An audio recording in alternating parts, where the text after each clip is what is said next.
Okay, welcome everyone. Thank you for being here, whether you're in person or online watching from elsewhere in the state.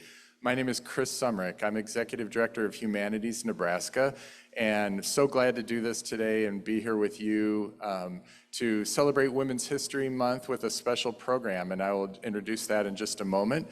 For those of you in the room, please feel free to continue to grab food as you want. And for those of you online, thank you for being with us. You're going to have opportunities to ask questions just like people in the room as we explore this topic of today, looking at some of Nebraska's great women athletes and their experiences. I'm particularly grateful, Humanities Nebraska is very grateful to the Revive Center here in North Omaha at 24th and Lake Street, a fabulous location for gatherings like this. So thank you, Yolanda Barney, who runs this. And also Willie Barney from the Empowerment Network has been a great partner. I also want to thank the Great Plains Black History Museum and Eric Ewing, who we partner with on a regular basis and help promote this as well. And just we love working with Union for Contemporary Art across the street and other great locations around here. So this is just wonderful to be with you here today. I also want to recognize board members Edgar Hicks and Cecil Hicks, where did Cecil go, for being with us today, and former board members Gail Weitzer and Ginny Ada. It's great to have Humanities Nebraska folks here, and staff Christy Hyatt Carley and Heather Thomas also with us today, and Janelle for the tech help. So now we have a lot of people watching online. So those of you online, please put in the chat hello and where you're from. I'm going to be watching that along with Christy, and we'll be working your questions in, but we'd love to know where you're from. So please feel free to say hello and tell us where you're from on the chat. And there's a Q&A box that you will be able to ask questions when we get to that part of things. And for those of you in the room, we'll just kind of work through your questions and the people online. And so let's get going with it.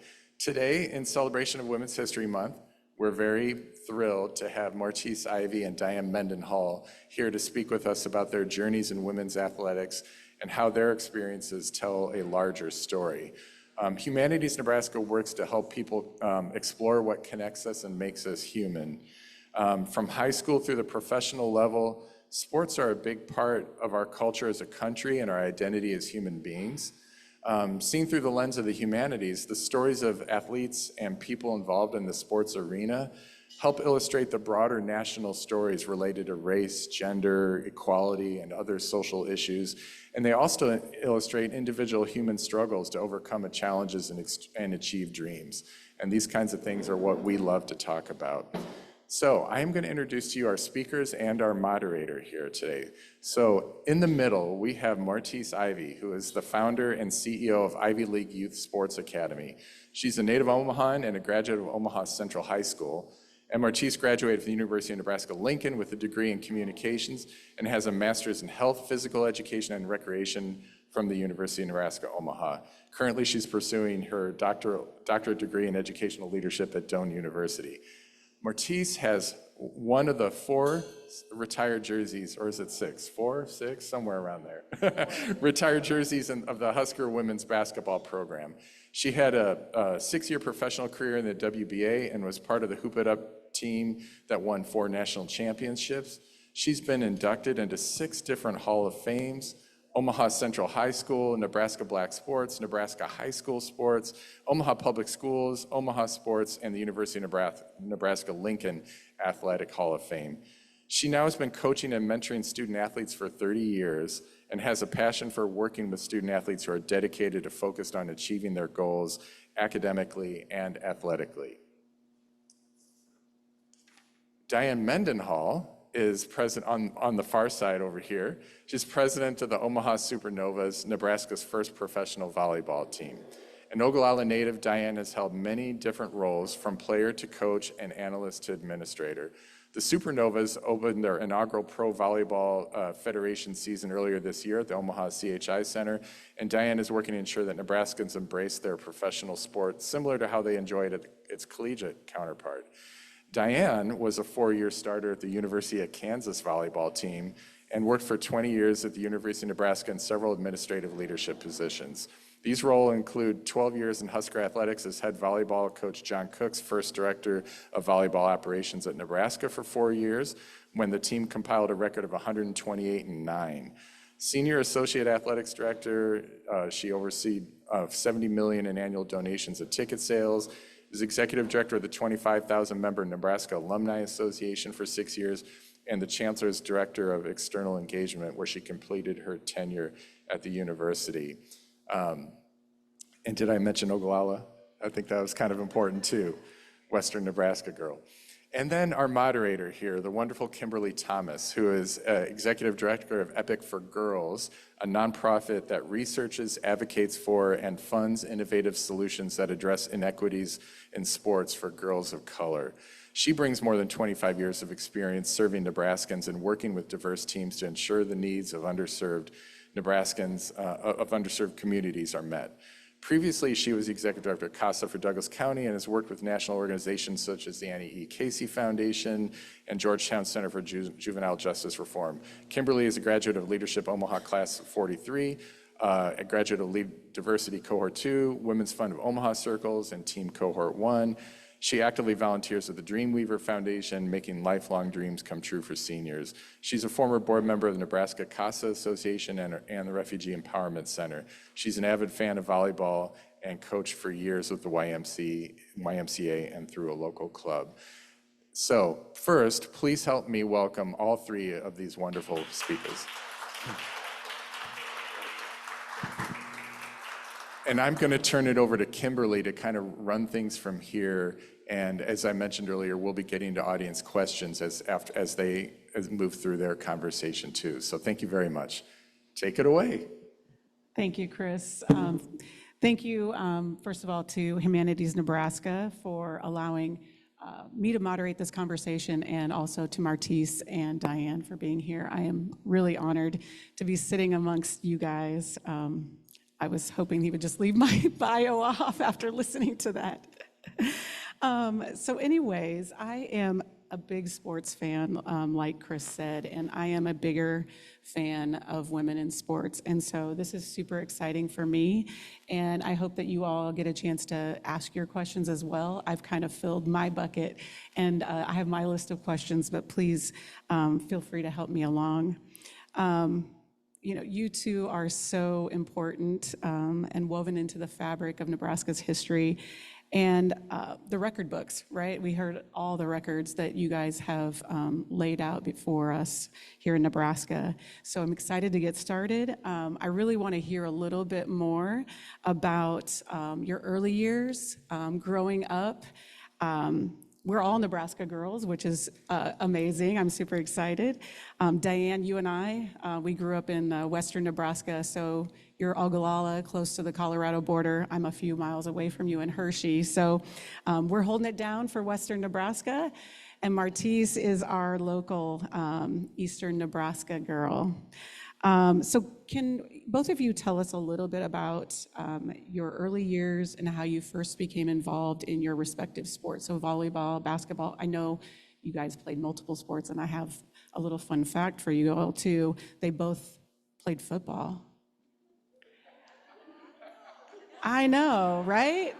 Football. I love it. So can you tell us a little bit about your early years and how you first became interested in your sport and how you found opportunities to play? Well, it goes back to basically my parents and growing up in Ogallala, and there's the football thing too. My dad, I have two wonderful sisters, and he didn't treat us like we were little girls. We were playing football, we were playing baseball, we were playing tackle football with the neighbor kids, and that's just what you did. And I remember watching the World Series with my dad and watching Bob Gibson pitch and learning how to, be an official with football and call a clipping play and things of that nature. And so I credit a lot to my dad as far as just educating us and playing. And then my wonderful sisters who were my teammates, and my mom came in there with just that drive and ambition and that anything was possible. And then in western Nebraska, Kimberly, just like you said, I'm sure it's in Omaha too, but it's that sense of community too. It was just, the community was your playground, and sports was embraced by everyone, and we got to play everything. Yeah, I think that's something that's really unique, probably to us, probably even from smaller towns, probably even to today, being able to play multiple sports and not have to pick something so soon. So they needed us on all the teams. We didn't have enough people in the school. So You're exactly right. tell us a little bit about you, Martise. You know what, I grew up, first of all, thanks everybody for coming out and supporting us. We appreciate that, and Chris for putting this on. I grew up right down the street, like Bryan Center, Horace Mann, Fontenelle Park, and so that was my normal, and my parents were super active in sports. My mom, my senior year, my mom is in the audience, and so definitely want to give honor to my mother. And so, so my mother bowled my senior year at Nebraska. She was the #1 amateur bowler in the world, in the United States. And so I grew up where my dad, he was a midget league football coach, Gate City Steelers, and also he had basketball. He coached basketball as well. And so we were involved in sports all of our lives. So it's just really kind of our normal. Nothing really out of the ordinary. It's just our normal. I played middle linebacker. I don't know. I played middle linebacker. What position? I was a running back and Okay, a look. defensive back too. All right, So. man. So I was middle linebacker, and it wasn't anything where my dad was like, you have to earn your right to be out there. If you're good enough, then you can play. And so once you kind of got with the boys, because I played a lot with the boys, and once you kind of got the rite of passage with the boys, where the boys were like, you're good to go, then you knew you were kind of ready. And so for me, it was just natural. It was my normal. Back then, when we were youngsters, North Omaha was just thriving with youth sports. And so we want to kind of bring that back too. Awesome. I think I was the center. They didn't want me making any plays. I think can you just hand me the ball Right. so we can look good? When did you realize, at what point, how old were you? When did you realize you were really good, that you could take this further? Me? Yeah, either one of you. You know what? I think for me, just kind of, I don't know, I started playing really early. We had a park right across the street, Fontenelle Park, and so at that point in time, it just was natural. I think probably when I recognized that I was okay was, when I tried out for Central High School. I was going to Lewis and Clark Elementary School, and I tried out for Central High and made the varsity as a 9th grader there. And that was before they had 9th graders there. And so when that happened, I was kind of like, okay, you're okay, And so, but Central at the time was a dynasty. And so I think that was probably when I kind of realized, like, I'm okay. And my junior year in high school, I had an opportunity to go to, it was like a Nike camp. And I made like newcomer of the year. And I think it was at that point in time when colleges started reaching out to me. And it just got overwhelming, actually, because I think I had maybe like 255 colleges recruiting me for basketball. And I didn't even know it was that many colleges in the United States at the time. So it was crazy, right? Yeah. What about you, Diane? Well, I think back, and I'm the perfect example of Title IX. I'm that first wave of young girls that my older sister, who was 3 years ahead of me, didn't have the opportunities I had, and didn't even get to play volleyball all the way through high school. They started her junior year, and so I credit to my sister to introducing me to volleyball. And I was similar to you. My 9th grade year, I made the varsity. I got to suit for varsity, but we had a full slate of seniors on this team, and so there were just 3 of us freshmen, and we were just always down at the end of the bench. With that said, you were on that varsity team, and I think it really came to fruition for me as far as, okay, I love this sport, and I think I'm good at it. Was my sophomore year. We were Class A in Ogallala, believe it or not. Wow. A small school in Class A, and we played in the district finals. We hosted them in Ogallala. And we played Scottsbluff in the district finals, and we were all sophomores. These seniors had all graduated, and very naive, and thinking, the whole state tournament and all that was new. Right. It only been around 3 years, and it was out in Scottsbluff, Nebraska, is where the state tournament was for volleyball. And faced Scotts Bluff in the finals of the districts, and we won. And there was 1,000 people packed in the gym in Ogallala, and you just saw this community come around, the talent that we had, and then went on to the state tournament, played Omaha, played Papillion in the first round and won. Wow. And then we faced Lincoln East and lost there, but then next year went on to win. But I think at that point, you felt like, okay, this is the real deal, and you felt a community surround you, and the Humanities Nebraska connect with you, and that was a wonderful thing, and made me believe. Very cool. That is really awesome to hear your stories. I don't know, I never was that good, so it's so fun to hear kind of your journey. When you think about that, who did you look up to at that time? I mean, you just referenced Title IX, and not even your sister being able to play her full high school career because of not being offered those sports. So when you think about who you were maybe modeling yourself after, or did you just have to kind of create your own path for both of you? Who were your inspirations? You know what, for me, there were a lot of women playing sports, but I was so fortunate to be a part of a program called the Hawkettes. And so Sharon Lockridge at one point in time, who's in the audience, she led the Hawkettes, but before Sharon, I played for Forrest Roper.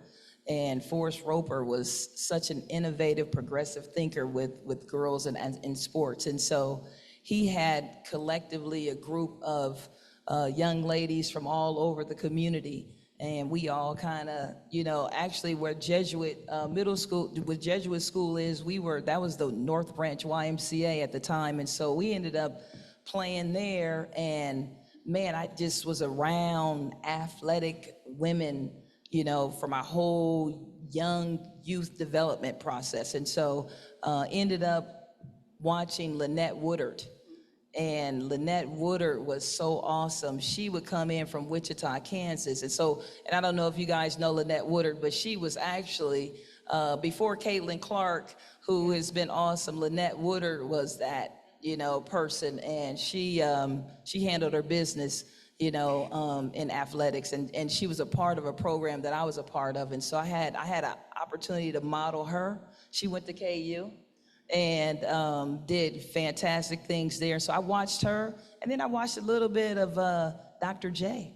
How could you not go with Dr. J before MJ? Before Michael Jordan, I watched Dr. J. And so I kind of emulated a lot of my game after, him and her. And so, and then you find your own blueprint as you go. Yeah. Okay, Martrice, this is crazy. So Lynette Woodard was with me at KU. We were both freshmen. Man, And so when she came in as a freshman from Wichita, I was the freshman kid from Ogallala. That is so cool. Isn't that Very crazy? cool. So know Lynette, the first female Globetrotter, and just such a, she just went on to do great things, and honored to have her as one of my co-student athletes at KU. So it's just, you're exactly right too, because with me, since there weren't female athletes out there for us to emulate, I looked up to Jerry Taggy and Johnny Rogers, and saw Johnny at our match last night, and you learned from them, and that unique differences, as well as my sister too, and just those first girls in high school that were playing a couple grades ahead of you, and it's interesting now because I think of them. And what happened to me is the result of what they did. And they didn't get to reap those benefits. And so that once drives me forward too. So what can I do for those little girls, those little boys too, so that they have that opportunity and they know it's out there. I love that.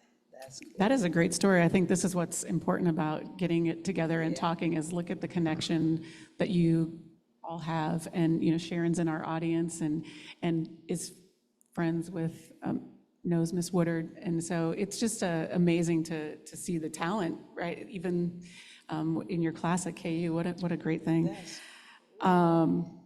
So let's talk about your career a little bit, and moving into sports after high school. you knew you were probably going to play in college. Did you think about professional ball at that time, playing beyond, right? It wasn't even an option, but look at you now. You're leading the first professional team in Nebraska and in the country, right? It's the first year of pro volleyball, and what a great inspiration for athletes now that are coming up and are able to look at the option of staying in the country, having their family be able to attend their games and participate. What a cool. I'm going to take you on the road with us because that's a great spiel there.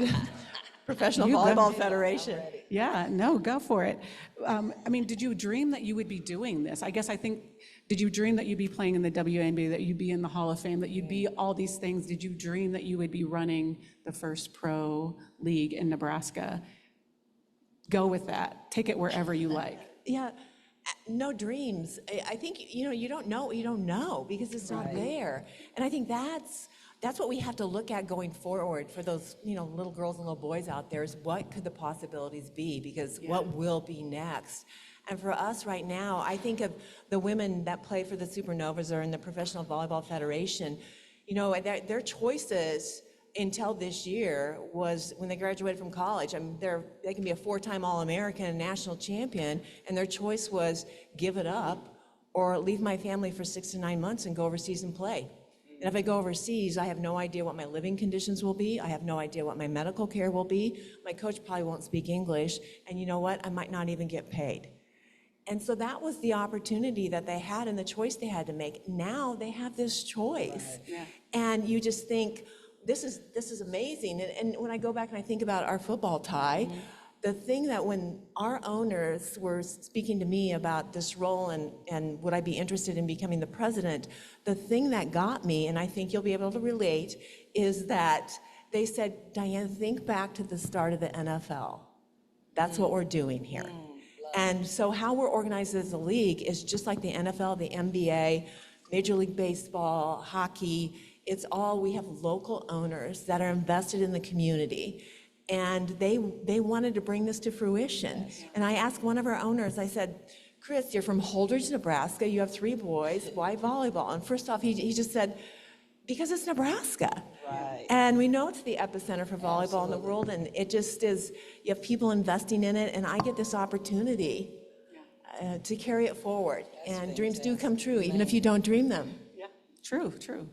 You know what, I think for me, I think just being passionate about what it is that I did in athletics and sports, whether it was basketball, football, I ran track, I played slow pitch, fast pitch, softball. So my parents had me super active. I think, being passionate and loving something that you do, all the accolades are byproducts of that, right? And so I never thought about I'm going to be in Nebraska and be Nebraska's all-time leading scorer. I never thought that, I would get my number retired after that. I never thought Central High School girls, we would go 50-0, and all 5 of the starters that played there, we would all go on to play Division I athletics. I mean, that's not something that you think about. I dream probably more now as a mature adult, about some things that I want to accomplish and the impact that I want to have on the community. But I think then it was just okay just to play and enjoy being a youngster.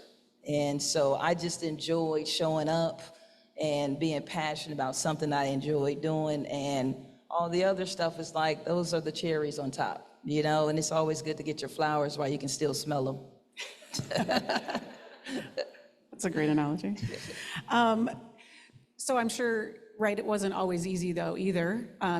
Playing pro ball, starting the first pro volleyball team. I mean, there are lots of challenges.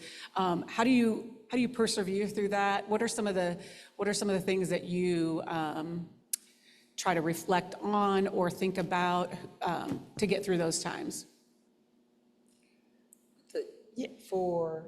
Just to get through tough times, what, being a trailblazer. I am a spiritual person, so for me, that's my base, my foundation is just me and understanding that life is bigger than Martise Ivy. And so I'm a servant, leader. And so it's just kind of I think as you, accomplish so many things in life, but you realize is that you got to pay it forward. And so I'm so adamant and so in tune with who I am in that space that I just kind of show up and flow, you know, and I get to be at some tables with some people that can help us navigate to next level stuff. And so, and that's just, you know what, that's what God has placed me. That's where I'm supposed to be at it. So I'm just doing what I'm supposed to do. So it's just really kind of organically natural for me. Kindred spirits here. I too, my faith in my family, and you know, my goal in life is when I meet my maker, he says, "Well done, Diane." No doubt. And that's Love it. that's that goal. I think, you know, besides faith and family, this is one other thing too that I had a player that taught me this when I was coaching at Concordia, and unfortunately during our season, her mother was diagnosed with cancer and it was terminal. And they knew that, and she was about 120 miles away from Seward, Nebraska. And with Mindy, we worked with her that season. She was our best player. She was our captain, and we knew she didn't have a lot of time, and she would, you know, miss some practices, but be there for matches. And we worked through that. And one time, I just called her in the office and I said, "Mindy, you don't have to do this. You can go and be with your mom." And she just looked at me and she said, "You know, Coach, I can't play, I can't study, and I can't sleep, but the one thing I can do is play." And I think playing can get you through some tough times too. You know, you pick up the ball, you go for a run, and I think that's one thing that sport gives you, is it gives you this outlet. And at our match last night too, you see these thousands of people that come together and they kind of forget about the world and they cheer these girls on. And those girls on the court are having that moment too. And I think that's the beauty of sport and bringing communities together. Yeah, that's a great story. I think that's one of my favorite things about, you know, sports is right, you can forget about everything. You get out there, you can really have a good time. I'm super competitive. Would have been great if I would have had the skill to go with it. But what advice do you have? You were kind of leading into a story about this young woman that was on your team at Concordia. What advice do you have for players that are playing and maybe looking at getting into maybe next level? And there's a lot of pressures of the world, and right, it seems like, I don't know if there's more or less, but they are definitely more visible, you know, on social media and in different channels. And what are some advice that maybe you have for, I know you run Ivy League Sports Academy, Ivy League Youth Sports Academy. I always cut that out. Sorry about that. You know, you're working with a younger group of girls. You're working with, you know, pro athletes now, but what do you tell them? I mean, what advice would you give them? I tell my youngsters just to have fun. You know, I mean, fun has to be the hook, right? I mean, and so a lot of times I think with parents, we make it so serious, and so the kids start not having fun. So fun has to be the sexy for our kids, where they're kind of like, man, I'm enjoying this. Like, I mean, we were free to go to the park and do our thing. You know, we would get that call in, like, you know, lights came on, you had to be home before the lights came on. So mom is like at the door, but it was a level of freedom. And I think now we've kind of vicariously sometimes lived through our kids and forced them to be in spaces that they don't really want to be in. But sports is a fantastic avenue for that. I was just doing some research, and 90% of young women that play in sports end up on C-level, you know, C-suite level, so the executive level. And so, I mean, it's such a fantastic opportunity to have your young daughter in that space. But I tell my girls, like, create your own narrative in life. You know, just like I'm creating mine, create your own narrative. If that's what you want to do, then do it and do it well. So, you know, it just, you know, for me, it's just that positive, nurturing, trying to encourage them just to kind of enjoy being in the space and being in the moment. That's so well said, because it's just remember the purity of sport, why we play, and coming together for that. And that study too, I utilize that study a lot, done by Korn Ferry in 2019, and they did a research study on Fortune 500 executives, and this has gone up a little bit, but in 2019, only 6% were female. Of that 6%, 90% played sports growing up. Right. Right. 54% had the opportunity to play in college. So you have to view when you're out there playing, it's life's laboratory. It's the best classroom that you could possibly be in. And if you look at when they do a comparison with women that play sports, and they looked at these CEOs, when they compare them to the average CEO, they score 50 times higher in courage. They score 10 times higher in risk taking. They score 15 times higher in the drive to win. And they learn that out there on the playing field. And when I see like the rallies we saw last night at our volleyball match, you see the risks they take, the courage they had, and the resiliency. You know, you go in a rally and it goes back and forth 30 times and you lose the point. You have 15 seconds to recover and go back and play the next one. And I guess just approaching it that way, that this is life's laboratory I'm in. Enjoy it and love learn it. along the way. I love it. I think I have 2 new shirts that I'm going to get. Fun has to be the sexy, and life's laboratory, right? love I think that. those are my 2 new shirts. Those are great nuggets that you guys just dropped for us. So a little bit about Epic for Girls. I wanted to just share a little bit about what I'm doing and how you guys are making an impact in this way. So at Epic for Girls, our goal is to ensure girls, specifically girls of color, can experience the positive benefits of sports, which we were just talking about, right? Both physically and mentally, and I think beyond, right? Community. Besides the obvious accolades, what positive impact has your participation in sports had in your life? I go back to just the doors that it's opened for me. And it's interesting, I was an employment communications consultant for a company and became an international consultant for them. And I'm a physical education biology teacher. So it just, you know, I applied for this position and got the interview, and they said, you know, the thing that interested us in you is you played sports and you coached. So we know you're motivated and can lead people. And so it's interesting the doors that it always opens for you. And I think that's helped me so much besides Life's Laboratory is like you garner that respect a little bit too, that you can hang with them. Right, absolutely. And whether it's men or women in any room at the boardroom table, the skills that it's taught me have really paid huge dividends in my life. And that's generational. I look at my daughter, and my daughter and her, you know, she had the opportunity to play in college as well, and just what it did for her as a young person, as a young woman, and how it leads her as a mom. You know what, I would definitely agree with that. I think the other thing for me was just the connections. Like I look in here in the room and I've made so many connections with so many people through athletics and sports. And so it's definitely opened up so many doors for me where I've had opportunities just to do some things. I mean, travel abroad, you know, play professionally. You get to see things through a different lens once you kind of start excelling for sure in athletics. And so it definitely has been one of those opportunities where it's just opened up doors for me and created some wonderful community connections for me as well. That's amazing.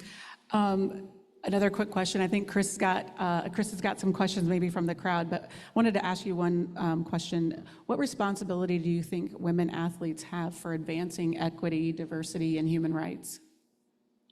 That's major, right? And so I don't think it's about women. I think it's about our community at this point in time. I mean, we have to have allies in this space as well. I mean, we're going to do our part because we've recognized what it's done for us, but we got to have allies. And so we have a group of allies in the room with us, obviously, people that are online, those are our allies. But I mean, in order to move it forward, we're going to have to collectively do this together.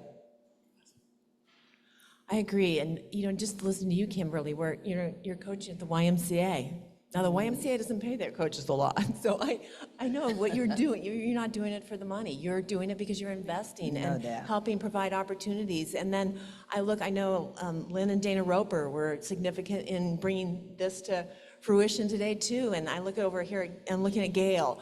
And these are people that I worked with when I was at the University of Nebraska that invested in our student athletes. Very cool. And they made those dreams come true. So we need corporations and businesses to invest. I think about with us as a professional volleyball team, you know, our owners have a heavy lift, but we have these businesses that are surrounding us because they want to provide this opportunity. They have female employees and they see the success and they want to support us and help us as well. So yeah, we're all in this together. It's a community thing, and that's one thing we do great in Nebraska. Yeah, we do. And Kim does too. I mean, Kim kind of really is kind of underplaying what she does at Epic. And she's been amazing for me and Ivy League. And so definitely want to publicly give her credit because she's been awesome in that space. And I'll say that too. We've had the opportunity to partner with Epic for Girls too, and bring them to our matches and go out and do clinics and things of that nature too. So where our professional women athletes know that one of the biggest responsibilities they have is giving back to young girls or Absolutely. young boys playing, and it's what gives them great joy. Thank you. Thank you, I appreciate that. Yeah, for sure. Chris? Thank you, and we're getting great comments and questions from all over the state online. So, but I also want to be sure that people in the room get to ask questions, and don't want to sidetrack you from anything else you want to ask right now. But one question came in from Lincoln, and Diane was definitely speaking to this a moment ago, but just to share the question was what qualities you have learned in sports that have helped you in life. So I don't know if you have anything that you were speaking to that earlier, but I wanted to acknowledge that question. But the other one to throw out to both of you is somebody asked, how did your passion and love for sports change or evolve once you kind of moved from being an active athlete to just other aspects of the athletic world? So now that you're no longer an active athlete, how has your passion and love for sports changed, I guess? My passion's not changed. I mean, I've just kind of redirected it in a different space. And so I think that folks that see me, you know, they're going to feel my passion. And so I think as a woman sometimes, you know, it's almost kind of like we want to downplay that passion a little bit, but I don't. You know, I'm living in this is my authentic self, and I'm just gonna be me and show up every single day. I'm passionate about what I do, I'm passionate about life, and I'm definitely passionate about being a servant and helping, you know, people move and advance to the next level. That's well said. That we're playing long ball here too. Right. You know, this is it's something I always just want to pay it forward, but I crave a team. I always want to be part of a team. Right, and you know, the saying that if you want to go fast, go alone. If you want to go far, go together. No doubt. And I think everything that I'm in, I want to do it with others and be part of a team, whether it's, you know, in a community organization, at your church, or your business, things of that nature. That's how all boats rise. I'm so glad that man, do you guys feel her energy? Like, it is amazing up here. Yeah, it's cool, yeah. Thank you. Go ahead if it. Yes.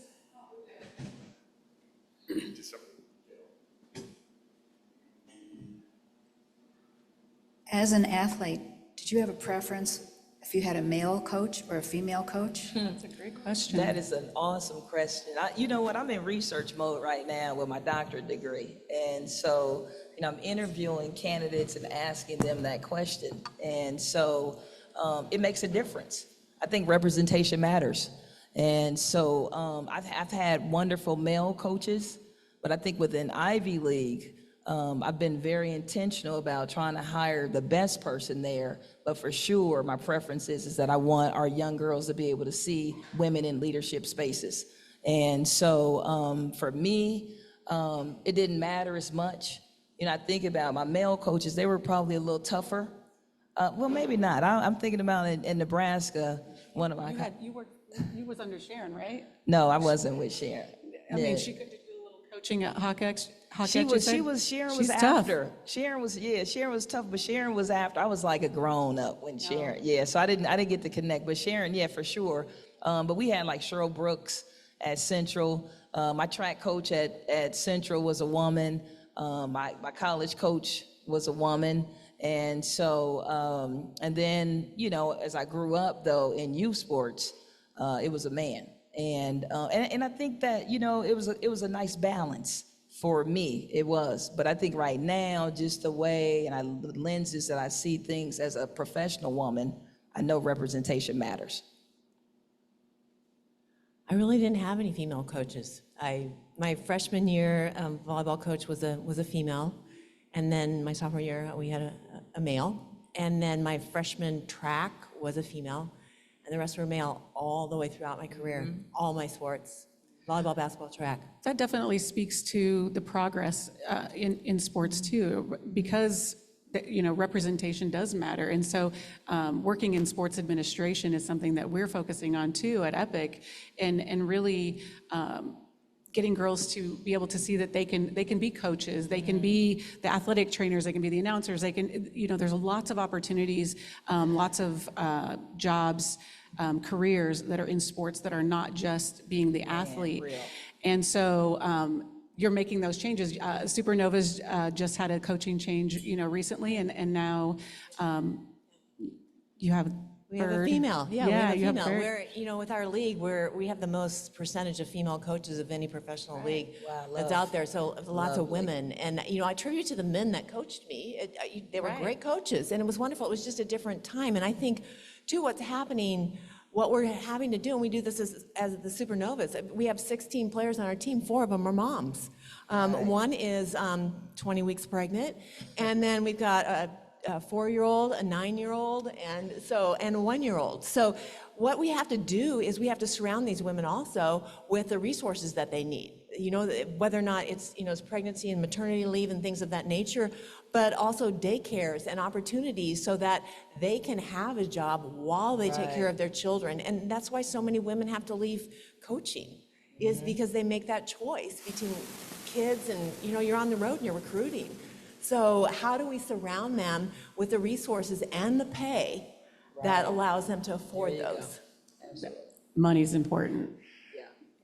This is very much related to a question that just came in online, and that is asking for advice to coaches of female athletes. So, you spoke about having that support network around them, but do you have other advice to people out there who are coaches of female athletes? And then I'm going to turn it over to Edgar for a question after that, too. You know what? I coached collegiately for 10 years, and so I think one of the things for me was that platform of understanding that I was teaching life lessons, and so it was bigger than the sport itself. It was about trying to groom young women so that they could be prepared when they transitioned out here in the workforce in the world, to have some kind of nuggets, some type of skills to be able to train and be able to provide a healthy lifestyle for themselves. So for me, it was just a platform where I had to teach and share nuggets. I think back to, I was in a conference one time, and Anson Dorrance, who coached North Carolina soccer, so me and him coached, men and women, North Carolina, 24 national championships. And that was the question posed to him, what are the differences between coaching men and women? And I think that's for coaches is looking at women a little bit differently too. Women are very easy to coach, they're a little tougher to manage. Men are hard to coach, and they're easy to manage. So it's a little bit, there's some different anomalies that you have. We're a little bit different, and he found that out too. He actually had brought in somebody because their warm-up wasn't very effective. And he said, I want to make it more precise, they lollygag around, and so they brought in, they did this dynamic warm-up, and their play just went boom. So they went back to their old warm-up where they came in, they tie their shoes, they talk about their day, and then they went and had practice. And it was just this sense of community. So it's a little bit different from coaching men to coaching women. Mm-hmm. But I do think, just to kind of feed off that a little bit, though, the preparation for getting them to that next level. So I think about when I coached collegiately, I groomed and traveled and had to get my players together just the same way that the men's team had to, right? And so I was away from my family just the same way that the men's guys were. And so we were on the buses or planes or whatever. So that part of coaching was the same. And so I think that, obviously we talk about equal pay and those type of things. Definitely, I'm kind of alluding to that a little bit. All right, turn this over to Edgar, okay? All right, Edgar, take it away. You both mentioned collegiate, so I've been wondering about this. So what's happening at the university level that would make the university's athletic director leave Nebraska to go to Texas? Any perspective of that? Very timely question. So I think what he's trying to ask is regarding Trev Alberts leaving Nebraska, I think was announced yesterday or day before, the athletic director, who was also part of UNO and a previous athlete at the University of Nebraska. Do you guys have any comments about that? Well, Do you want to talk about NIL money? yeah, NIL money. We could definitely talk about NIL. You know what? I mean, I think that, opportunities come and, people leave. I think, it's for all of us. I mean, if an opportunity came and that you felt like professionally it was going to be a better opportunity for you, then that's what we all have been groomed for. It's like to go to places that are where we're going to be more satisfied. And so I don't know what his, reasoning or rationale was for that. Tough timing, wow, because the Huskers are doing well right now. But I think professionally, when those opportunities present themselves, then, people have to entertain whether or not it's going to be a good move for them personally and for their families. So, Yeah, I agree wholeheartedly. It's all opportunities, and having worked within Nebraska athletics for almost 20 years, as Nebraskans we love to speculate and things of that nature. It's just fun. With that said, it's opportunities, and I worked under 5 different athletic directors, and it's at Nebraska, and it's just. It just happens, and they go on for other opportunities. And Trev Alberts was always so kind to me. Every time I ask him if would you come to this event or do something, he's smart. He'll do a wonderful job at A&M, and I'm sure Nebraska will bring in the next most wonderful AD there is. look, man, Martise is up here trying to get Diane to apply for that job. bring me on too. I think sports is one of those things, right? We all get passionate and think about your job in your daily life, and if you're not the AD of UNL, no one's that invested in your career. And so we're all looking at them and thinking that they need to stay there because we're fans of that team, and we think we should get a say about whether you leave or stay. So yeah, I think that's really unique to have that many eyes on you when you're maybe advancing in your career. And so I just thought that was funny as you were talking. Do we have any other questions from the crowd? I have one online, if not. Yeah, But enough to Okay, we had a enough to question about, do we know relocate. how much Trev Alberts is getting paid? I don't. I just think it's great that we're getting money back as Nebraska too. They have to buy him out, so that helps, Oh, right? That's amazing. We're not going to have to pay out I his, know. We actually get money great. back this time. that's girl math. Okay. I have an online question if no one in the room has one, but think of anything you might want to ask. Somebody wanted to know, how gratifying is it for you to see how far women's sports have come, both in terms of the popularity and the skill level of players? I am hyped up about it. Man, I love it. Although I think that, I love it. I think it's fantastic for, and Caitlin Clark has been hot in the press, right now. But I mean, for sure, South Carolina and what Don Staley's doing there, cannot be overlooked. So I think right now, women's sports and athletics is going in the right direction. And I'm super excited as a fan, as a former athlete, to be able to have the opportunity just to see it grow. Diane talked a little bit about Title IX. I think we all were affected by that. And so now we can almost kind of see there's still a lot of work to be done, but we can kind of see the fruits of the labor. Well said. I think back, one of the fondest memories I have was in 2006 when we hosted the first Final Four for volleyball here in Omaha at the CHI Center. And, at that time I was overseeing ticketing at the University of Nebraska, and just to walk into the CHI Center and see, 17,000 people that were coming to watch a volleyball match. Yeah. And it was just like, wow, we have really arrived here, and it's just, and then the play, Man, the power. man. Last night in our match, Hrstina Vuchkova, who's from Bulgaria, our middle blocker, she had a block last night Yeah, that, that's crazy. I'll tell you, and I've watched thousands of volleyball matches. I don't think I've ever seen anything like that in my life. It was just the sound of it hitting the floor just straight down. It just, as you can tell, I just beamed because that is so cool. We all just got like We super weren't- geeked when we started talking about. We weren't doing that in Ogallala in '75. I have a follow-up question to the kind of the competitiveness. One of the things that's been getting, good press, bad press, right? We see women getting, more excited, right? They're showing their emotions on the court. They're doing things that, typically we've seen on the NBA court or the men's teams, leagues doing this. What do you think about the pushback that, some of the female athletes are getting because they're, demonstrating their kind of competitiveness and emotions on the court? Come on, you have an opinion? Yeah, I mean, why is it even a question?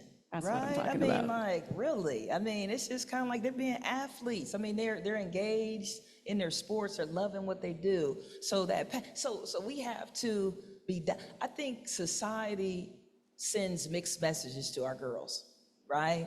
We do. Preach. We send a message where we want our girls to be a little bit more passive out here in society, because that's the way that we've normalized that. That's old footage, by the way. The new footage is that, our kids are like, they're passionate about what they do. I'm passionate. So you see my passion, my energy. And so when I go into the boardroom, I have to kind of tone it down a little bit. But why? Why? Is that to make everybody else in the room feel comfortable? So we need to ask ourselves why we put so much emphasis on them just naturally doing what they naturally do. And so they're loving the game, they're passionate. There's no sin to that. I love it. You Well got an said. answer. No, I do agree. It goes back to that, if women come out there, men are being assertive, women are being aggressive. Right. So it goes back to that a little bit.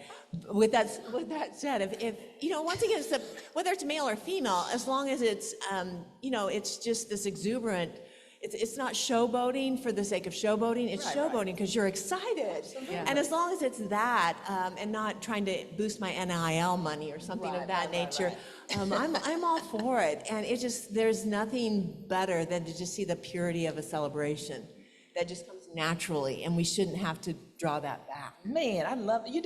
I don't know if you guys, but I started being a fan of, obviously what Coach Cook is doing down in Nebraska for volleyball, but I really got engaged in Nebraska volleyball. I would get so hyped up in my room watching them because they were so passionate about, like, if you get to see them and they're spiking, I was just like, that's what I'm talking about. Like, I love that. I love that because I knew they were engaged and they loved what they're doing. They were love what they're doing. And so, I'm with it. I love it. Yeah. This kind of ties into another question we had from one of our viewers out in Alliance, and you were speaking about pushback a little bit maybe, but her question was specifically if you see any threats overall out there, as, to the progress that's been happening.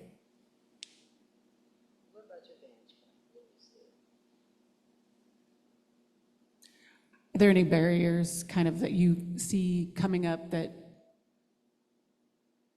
I think there's the biggest barrier that we feel too is just it's a competitive market, and everyone is chasing the almighty dollar to, and as more sports become professional and there's all these opportunities which we want to, it's the biggest problem is the money and the financing. And I think about that with collegiate sports right now.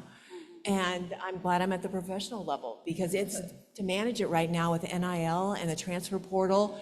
And I think of all those sports, and I think that's the biggest challenge that we'll face is the opportunities. What happens? How can you afford to have 24 sports at a Power 5 level and furnish them when the NIL money is also cannibalizing the donor money and the sponsor money and things of that nature.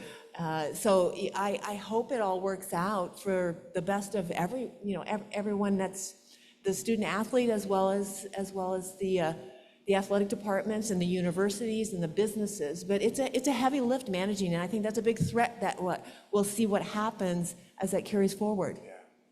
Thank you. Yeah, I think just to kind of piggyback off that a little bit, I think that we probably should have done a little better job with that infrastructure before we rolled it out, and so I think that we have a tendency as a society just to kind of roll things out and not really planning then what's the next generation, and how that's going to affect the generation and the sport itself. So definitely I think that we need to be a lot more mindful when putting things together, understanding the long-term and short-term effect that it's going to have on those sports. A quick follow-up to the NIL conversation that you guys got into. Do you think that that's going to have an impact on recruiting or individuals maybe declaring for professional athletics? Because some of our college athletes are making more money doing what they do on the side that they've made these relationships while they were a college athlete and likely won't maybe continue in professional sports. Do you think it's going to have an impact on you at the professional level or college athletes moving up? I think it definitely will. In one regard, you have Caitlin Clark that's probably she's probably making more than anybody in the WNBA right now. Absolutely. With her NIL money. So and her coach. you have that where they're making more money in that capacity. So there's two sides to it. All of a sudden you see coaches that the NIL and the transfer portal is really frustrating them. Yeah. And even Power 5 schools that have funding, but they don't have the best funding. And they're ready to jump ranks and come to the professional level where it's a little bit more manageable. Yeah. So will we see coaches just say, I can't do this anymore? And then with us, we look at it, with a student athlete that's at the University of Nebraska that has all this NIL money with corporations and businesses, she can come play for us now, maintain that. We help her continue to build it, and so they can build on that at the professional ranks now in volleyball when they jump to that level. Awesome. We got a question in the audience. Just to continue in that same realm, how do you think with the NIL money it's affecting the relationship between the player and the coaches? I've heard a lot of conversation around that. Yeah, I think about my time as a college coach, and if that dynamic was going on, I think it'd be extremely tough, to manage that personality on a long-term basis. And so I think that our coaches are going to have some challenges that we weren't really anticipating. And so we really need to kind of come up with some solutions relatively quick, so that doesn't get out of hand, because I think then we're going to lose the whole overall joy that we get from collegiate sports. Well said. I agree with that. And I go back, and once again, if Diane was running the world, when, I think back at the O'Bannon brothers when they started, the payment for play back then, and the NCAA getting on top of it then would have been helpful, because, my thought on NIL money is a certain percentage of your NIL money should go to your team. So if I'm the quarterback, and 20% of my NIL money goes to my entire team. So, the center that's hiking me the ball, the lines that blocking for me, the person I'm handing the ball off. So everybody gets a cut. So the more the quarterback makes, the more we all make. So so when Diane runs the world, that's I love my it. next step. But Diane for president. It's really Or really athletic tough. director. Or AD, yeah. You used to have to manage playing times. Now you have to manage who has the Rolls Royce and who's riding their bike. No doubt. Yeah. That's a great point. Out of time, if you have any last question. Well, my final question would be, actually, I always like to ask, fun questions when I'm interviewing people. So I'll leave you with two questions and you can answer which one you like. So what would you like your legacy to be when you are done with this physical earth? And or what song would you like to play when you're walking out the door? your last gig, what song is playing? I don't necessarily think about legacy stuff. I think about just being present. And all of those things I think organically, naturally just happen. But for sure, I want, folks to be like, she was a change agent. She impacted, she was positive, kind, helpful. All those things, those intangible things that, I know is a part of my core of who I am as a person. And I love people. I'm a lover of people. So, and then I'm gonna throw the deuces up when I'm out the door. When it's time Okay. to go, I'm throwing the deuces up, and God will say, "Job well done, my servant." Awesome. Well done. That's beautiful. I think that's my song that I told my husband. I think it is well. Like, it is well. All right. So, because all will be well. And I guess I always think about, once again, it's paying it forward and all those people that your paths have crossed. And what have you done to make their journey better? And that's what I look back on, all the student athletes I coached, or the students that worked for me in athletics, or employees that I have, that when they call me or they check in or they come to see me, and I haven't seen them for years, I just had somebody, she's in Germany now, and reach out to me. And that's the joy. And then I think of my daughter and my granddaughters. And to me, that's my focus, is them, and making sure that their life journey too, anything I've learned, that they take with them. Very cool. I definitely think you guys have laid that foundation. I think you're going to be deuces, and all is well is going to be playing it as well. You guys have done an amazing job, and I really appreciate you spending time with me today. Well with this done. group. Thank you so much. I'm in Thank you. admiration. Please help me thank Diane and Martise and Kimberly for this wonderful conversation. I have to tell you, Christy and I were just amazed. You wouldn't believe all the wonderful compliments coming in from all over the state on all three of you. People are just jazzed, not just here, but all over the state. So thank you so much. I'm excited about Alliance. Yeah, we're going. Garing, Alliance, there's people all over out there watching. And so thank you all for coming here and being part of this. Again, Humanities Nebraska is nothing without working with our partners all over the state. So we really appreciate Yolanda and the Revive Center for hosting today. Thank you, Yolanda. I want to thank, you mentioned it earlier, Diane, but Lynn and Dana Roper were really important sponsors of this program today. So we really appreciate them. And thank you again to our board members, to Edgar and to Cecil, and our past board members, Gail and Ginny, for being here, and Christy, I'm sorry. Oh, and we have others online too, and we had some other great sports figures watching online too. So, and this recording will be up later, and you can share it with others, so we'll get that out there. But Heather and Christy, thank you so much too. You all have a wonderful day, and we'll stay in touch with other programs in the future. Thank you, everybody.